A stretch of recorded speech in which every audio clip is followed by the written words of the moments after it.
Hi guys, I'm reporting to you from Nevada. I came here for the Rockabilly weekend, and this is Friday today, so we're gonna go out to Nelson. It's just like a small town with a bunch of old wrecks and all kind of interesting stuff that I'm pretty sure you guys are gonna love. Right now we are in a playa, not too far from Boulder City. It's on a little road but heading towards Searchlight. And usually when it rains, it's actually a little bit of a lake, but now it's just a lake bed. We rented a car, and for my European viewers, this might be interesting to see. This is a Buick Enclave, and that's what they gave us to drive for like 3 days. So we're gonna head on to Route 66, and we're gonna go around Vegas and other places with it. But right now, we're heading over to behind those mountains over there. We're gonna find that little dead city where people used to live, but not anymore, and somebody collected a whole bunch of stuff.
Journey here. First, we're gonna go across the road.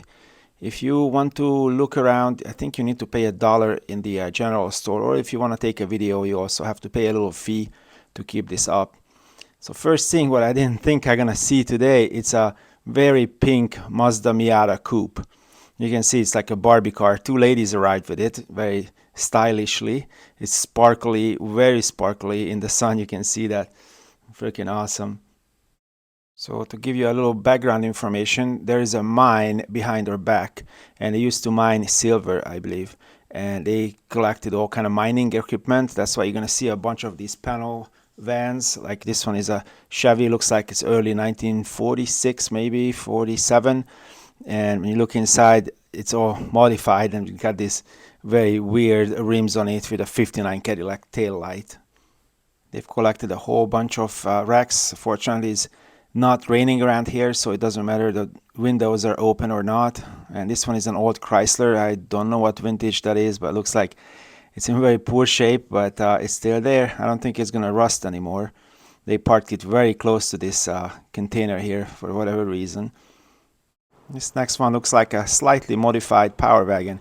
Looks like they built a very crude cab on it. And it's very strange to see a snow chain on it. And I think they have it for the mud or the sand. Now, this was a limousine from a very long time ago. I guess this is how they picked up people from the train stations and took them out somewhere. This is like a little teardrop camper behind it. This also looks very crude and very basic, but I think it looks great. Now, if you look at that vehicle that has many doors, I don't know if they built it, custom built it or not, but there's an air conditioner on it. You can put water in it or ice water in it. The air goes in here and then evaporates. It works really well in the desert area. It doesn't work too well in humid places like Houston and Louisiana, but it works really well in the dry climate. And the air comes in and blows the cold air inside the cabin. Looking at this is very much like maybe made out of two cars, maybe three cars, and they built this one to make it longer. And if you look inside, there's one, two, how many seats are there? One, two, three, four, like 4 rows of seats in it. And then yeah, there's the dash, whatever left of it, and then yeah, can you imagine sitting in one of these and then heading to your hotel? Looks like the floor was made out of roof material. And if you can look close enough, this is how the original upholstery looked like. I assuming it was custom made for this vehicle, but I think it's made out of two different cars. Well, let's keep moving on. I guess the teardrop camper was a good idea to put the luggage in it because there's not too much of a trunk space for that many people. Now, see, moving forward, you're gonna see some buses. These were custom built buses out of, I guess, school buses, and they used wood to basically made it to a RV, but it looks very interesting the way the roof was developed. It's not overly difficult to build an RV. The problem is that you need to make it so it's actually when you drive it, it would not fall apart because these buses were not made to be an RVs. They made to be school buses. I assuming these vehicles don't really move too much. They're more like a temporary nature, but they still look cool. Look, your bedroom is over your cab on this truck. Insurance companies don't really like these conversions. They don't really like to insure them, or so that's why it's kind of hard to do. I got two old buses, but they've been converted a long time ago, and that time it was easy to get them done as such. And just in between the buildings, there is a little fire truck hiding. It's an International from a long time ago. I don't even know what vintage that is. But what's really interesting to me is that this sign on the side says Boulder City. I used to live in Boulder City. It's the other side of the hill here. So it looks like this might have been the truck for Boulder City. It's kind of sad that it's sitting here and not actually in the fire department taking care of inside the city so they could do parades or other stuff. But it is what it is. Looks like it's in pretty good shape considering that it's sitting outside. There's a wooden ladder on the side, and then looks everything is intact. Look at this nice little building next to it. Looks like a Western movie could use it as a prop, or people would be like on the second floor and then on the balcony looking down on the people passing by. So it looks like a nice little general store. Nice vintage curved wooden chairs up front. So I just expecting some gunslingers to come through the door or the window. And then probably could go in and buy a shot. You know, the shot is the word shot came from the bullet price. Like one bullet costed as much as the little alcohol costed in that little glass. This is an International Harvester delivery van. They used to deliver newspapers with it, or milk with it, or other stuff. They call it the Metro for some reason. Hot Rodder is really liking it, and they putting air conditioning inside, and then gives you a little place to hang out on car shows. So it's a pretty popular vehicle nowadays.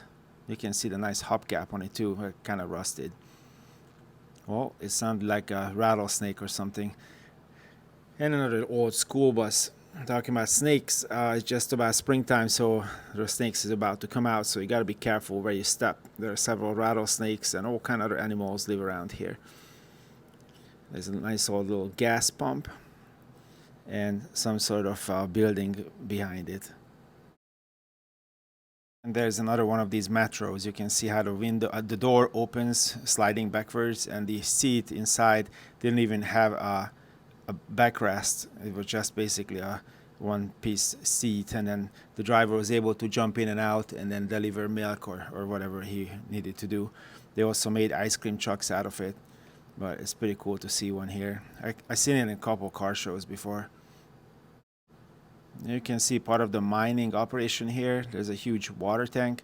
I guess the water needed to wash the rocks and then try to find the heavier metal which will sink in the bottom. So it's really hard to find water in the desert, but the Boulder Dam and the river next to it or after it provided enough water.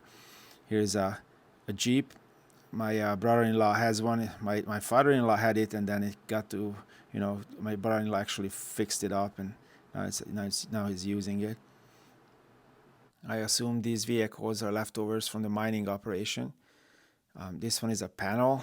I very seldom see that panel. It's actually a really long one. Looks like it's all original. I'm not familiar with panel wagons like that, but it looks like it's an original one, but entirely possible that somebody actually just modified it.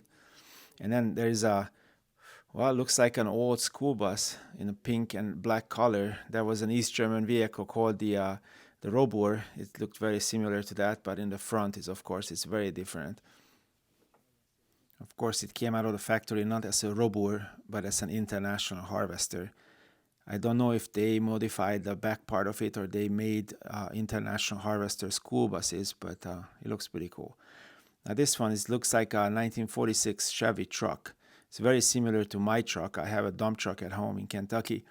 And then this one looks like a military vehicle or leftover military equipment. I sure could use some parts out of it in mine. Mine doesn't have a ceiling carpet anymore.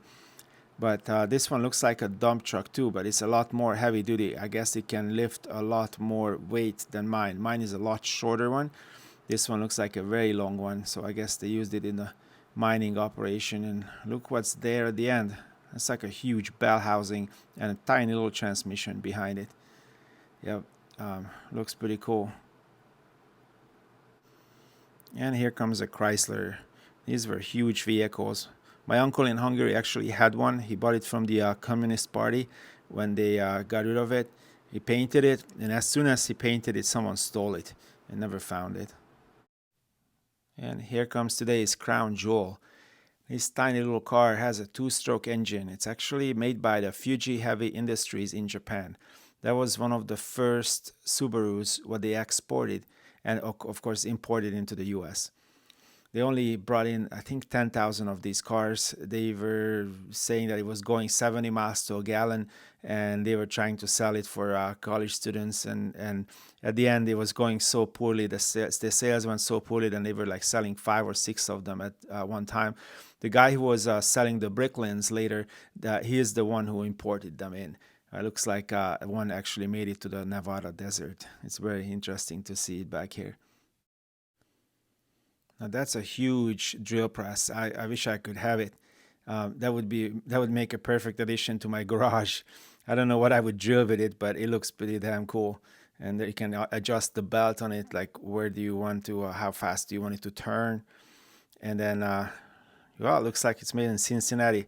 Yeah, it's not too far from where I live. Very cool looking thing. And I don't know why, but randomly there is a radial engine next to it. It's an airplane engine. I think it came off of that T6 trainer, what we're going to see later, but I'm not totally familiar with that. And here's an old GMC with some sort of lifting capacity. I'm not sure what, probably from some mining thing. And then there's another power wagon.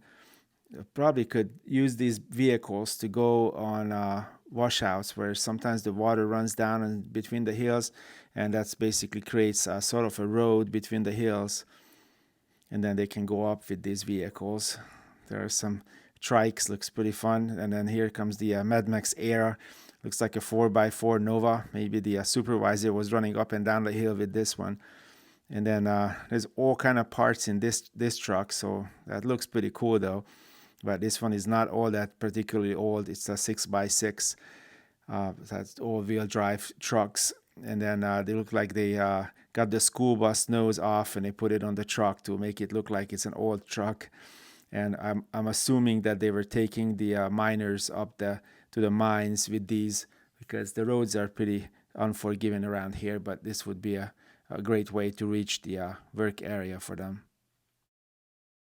And there's another modified Ford school bus. I'm kind of wondering why they made this so tall, but maybe because they wanted to stand up in it. so they could cram more people in it. That's probably why. After the war, the Hungarian Communist Party used to own vehicles just like this, these old Buicks, and then they were painted black.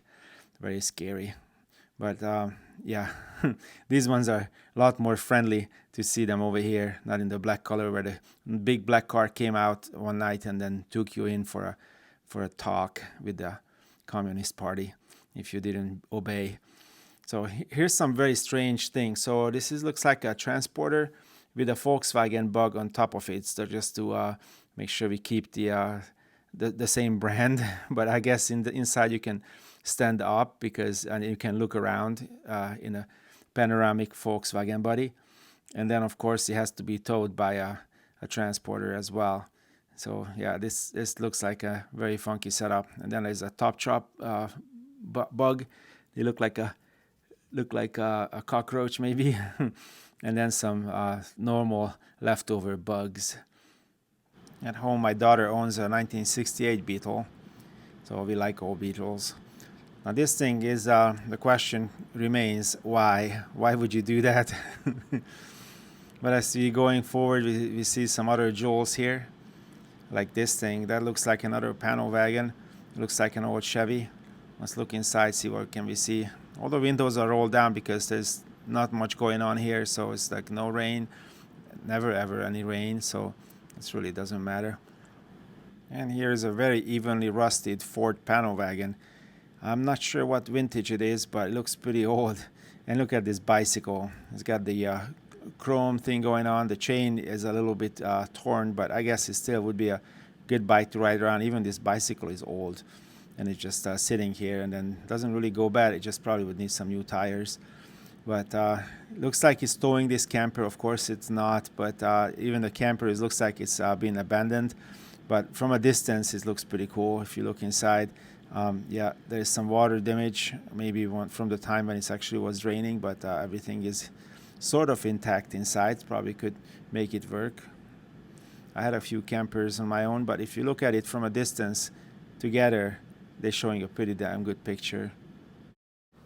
Now we got a Navy trainer. Most likely the radial engine came off of this plane. And next to it there's a multi-engine airplane, what I believe was in that movie 3000 Miles to Graceland. If you haven't seen that movie, I highly recommend it. That's pretty cool. I don't know what they're doing with these, and there's a whole bunch of more fuselages next to it in a place. But this one, I think it was on the top of the gas station where they blew up the gas station and flew everywhere. But yeah, I don't know. I really don't know what that was before, but it does look cool left in the desert here. Flying around here is not an easy task. It's a really dangerous area. They call it the Nevada Triangle. It starts around here, goes up to Reno, and goes in the middle of California. A lot of airplane perished. As we're moving forward, there's all kind of things left here in the side, like this thing. I don't know what they were cutting with it. A wooden stove, and right next to the wooden stove, another vehicle. I think it might be a Chrysler engine. I don't know. It looks like it's a flathead engine some sort. The Chevys at this vintage, they all had the overhead valves, so I really don't know what this one was. Yeah, we continue with another international tow truck. That's very odd. I'm pretty sure they were able to carry not only cars but other equipment with this up to the mining area. Everywhere you step, you see a car or something hidden behind the bushes. Just you gotta be really careful with your steps because you never know when you're gonna step on a scorpion or some sort of snake. And here's a bus. It's many people made RVs out of this, and I think it's a flexible. I'm not sure I say it right way, or I don't even know if I identify it correctly. It might not be a flexible, but it looks very similar to that. Looks very nice though. I love those windows, and the whole back part looks like it's a pusher. The engine takes the air from the top. There's a big opening, an air opening on the top. That's where the air goes into the engine. But it looks pretty cool, pretty nice. I really like the shape of it. I'm not all that familiar with the pre-war production, so this one looks like a Plymouth to me. It looks like a 1939 maybe, but it says the license plate area 51. Might as well. There's a big hole on the top because at that time they couldn't really press out a big enough roof from one piece of metal, so they substituted with a wooden structure and some soft top. And there was, you cannot really pull it like on a Wartburg or something. It's actually just a closed top. But they used fabric to finish off that larger round compound curve area on the top of it. There's many manufacturers, lots of manufacturers use the same technique. Well, I don't know what it is. Looks pretty spooky just standing alone here. It says general store on it, but let's see if we can find something to buy in there. But it looks looks like it's more like a shady area, but there's not much in here. But the wind probably just goes right through it. There is a nice little balcony. Let's go look outside in the back. Well, it's definitely a nice view of the desert. Whoa, look at this thing. It looks like a steak truck. Can you imagine in the 50s, let's say on Route 66, coming at you one of these things, like wobbling and then trying to get out of its way? Well, this looks definitely would be good in a movie.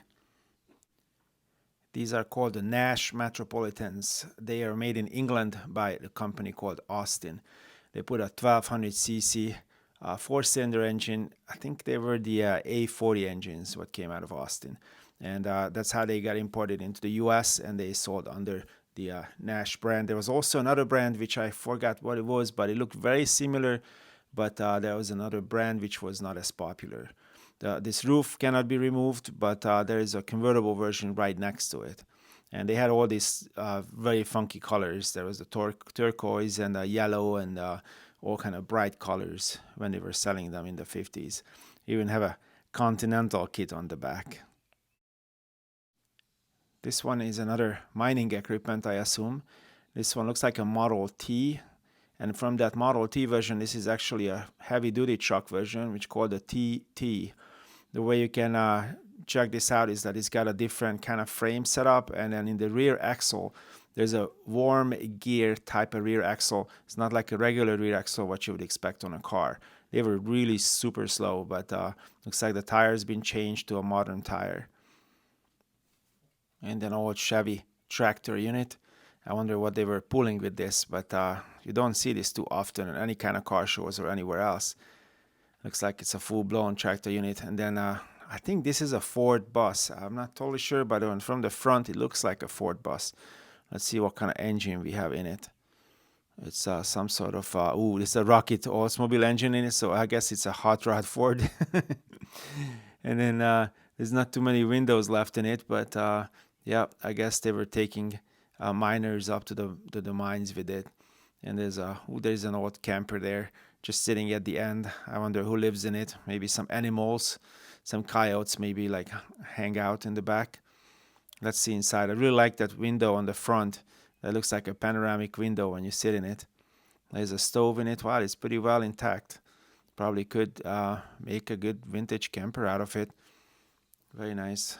Well, used to be very nice. But you can see there's two panoramic windows on each side, each corner. That's pretty cool. Continue with the Luftwaffe colored old Ford vehicle.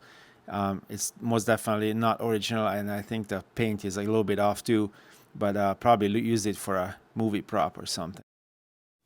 A couple more military trucks. You can buy those at auctions nowadays, and there's all kind of variations of them.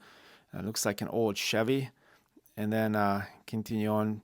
These could be saved, I guess, but there's no wheel to save them. But they just hanging out here. At least they're not getting any rain, and then they're not getting more rusty here, because this is a really dry area. All these vehicles give a really good background for taking pictures. So here's my two friends from Hungary, and they're trying to find the best position, but the sun is coming from the other direction, so I guess they're not too considerate about that. They think the modern technology will fix that minor detail. But what she's putting her foot on, it's an Edsel. Edsel was Henry Ford's son, and they made up this car. It was a kind of bad quality car at first because the production went into basically was in a hurry. But by the time you get to the cars got to the dealer, there are some bolts missing and stuff. But once those little problems were solved, they were just as good as any other 1950s vehicle. I don't know if you heard, but Dodge had a truck division, and this is one of those ones. It has a really shiny hubcap, which I really like. And then I got this tank in the back, but you could make it to a regular pickup truck. It's got a 5-window cab. Inside is very well intact. And there's I haven't really seen one of these restored, or actually people are not really taking them to car shows. But the big giveaway that it's a Dodge truck is that the hood opens from the side. It's both sides. There is the middle stays, and then the hood opens from left or right.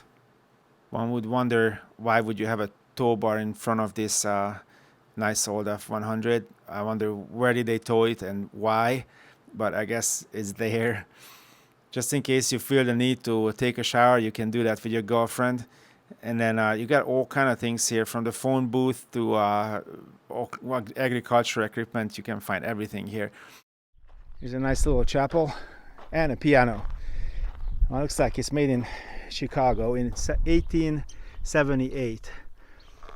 If you are expecting to get some music played off of this for your wedding, I think that's not gonna work. But you got the chapel if you want that. There's some sort of frame. I have no idea what that is. You can look inside the chapel. Nobody in there right now. A lot of cactuses and running birds. And probably snakes too, but I don't see them because they're really good at camouflaging themselves. You're never going to see them until you step on them.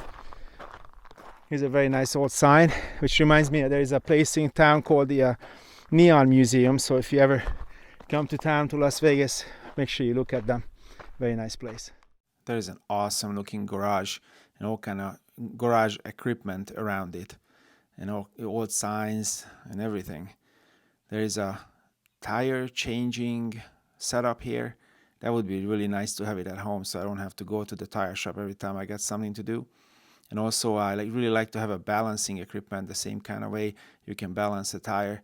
And this one looks like a Cadillac with some Buick grill on front, so it's like a very odd way, a little Mad Max-ish. But the whole place looks really, really nice. I really like the way it looks like an old gas station. I always wanted to have an old gas station before. I'm wondering, I get enough space for it, so maybe one day I'm just gonna build one just as a car display place. And yeah, there is a gas pump here, so no gas station without a gas pump, right? Another older vehicle, which you see in the car club, very nicely painted with some Chevy engine in it. And there's some ice box in there, and the whole thing looks great. I think I need to build something like this and then put a bunch of junk around it. There is an oil pump where you can pump the oil out from the barrel, all kind of hubcaps, and inside that's a very inviting place, somewhere where you want to actually hang out. I got a whole bunch of places I could display, so I think I really need to build something like this. There are a bunch more equipment here. There's a really old bushwhacker. I'm not sure what to call it. It looks like it's got a gas-powered engine, a headlamp, and then the cutting part at the front. And then you probably could cut pretty good cactuses with. This is a really old Chevy. It's a lot older than mine. It's probably 1930s. And another one. So it's like one vehicle after another. So if you come here, it's just a nice walk. I mean, not in the August heat, but it's still middle of May right now when I was making this video. But anytime you go out to the desert, make sure you bring enough water with you. Talking about water, there's a huge water tank up there, and here's this very old Chevy. I really like to see these cars, but I never really see them on car shows or anywhere else. This one looks like it had a flatbed on it. Came from the Civil Defense Organization, the aviation unit. You can see the original sign on the door here. And yeah, looks really cool. I would love to have one of these. It's got everything in it still. I wonder how old this flatbed is, or how long is this wood, what's on this truck. But I would love to have one of these things. It looks really cool. Somebody must have been really angry on this car because it's been shot to death. There's all kind of bullet holes on it. I wonder what is this thing? Looks like there's an old Nevada license plate holding this toilet together, but it's a double whammy, so you can actually go with your buddy and then take a dump in there. Like like it's like a social activity. And you can see through the cracks, so in case you want to go in as a third one, you can see they're all busy there. If you ever come to visit here, this is where you start. You got to come in and pay a little money to the owner. I think it's fair. You collected a lot of stuff here, and then you cannot really see any of that anywhere else. There are some license plates on the side, and then, well, let's go in and see what's inside. You can see this nice door handle. A sign says we do not rent pigs.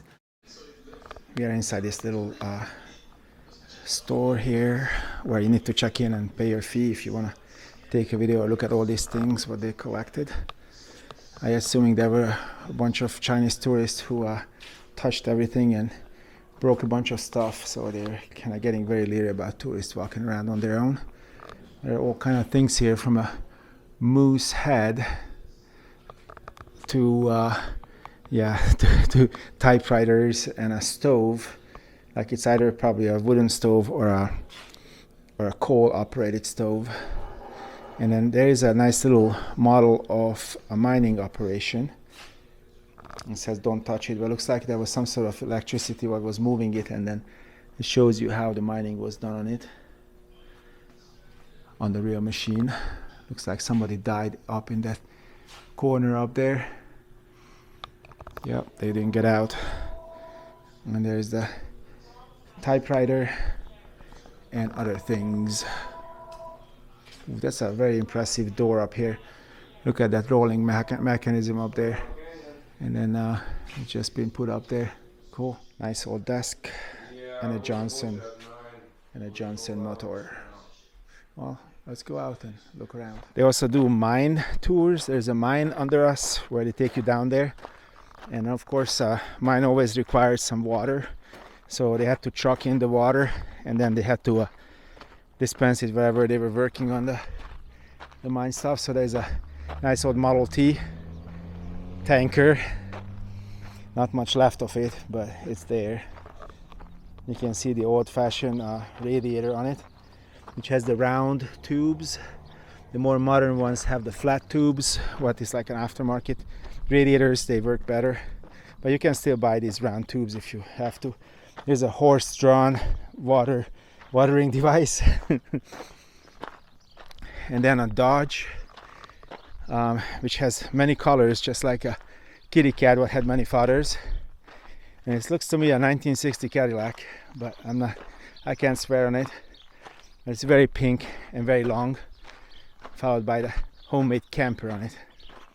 But if you look back on it, it's just very impressive the way it looks. Poor little camper has a Model T part on it. It's a Model T fender where they made this part out of. Well, thanks for watching, and I hope you guys like what I did. See you guys next Friday with something else. Bye.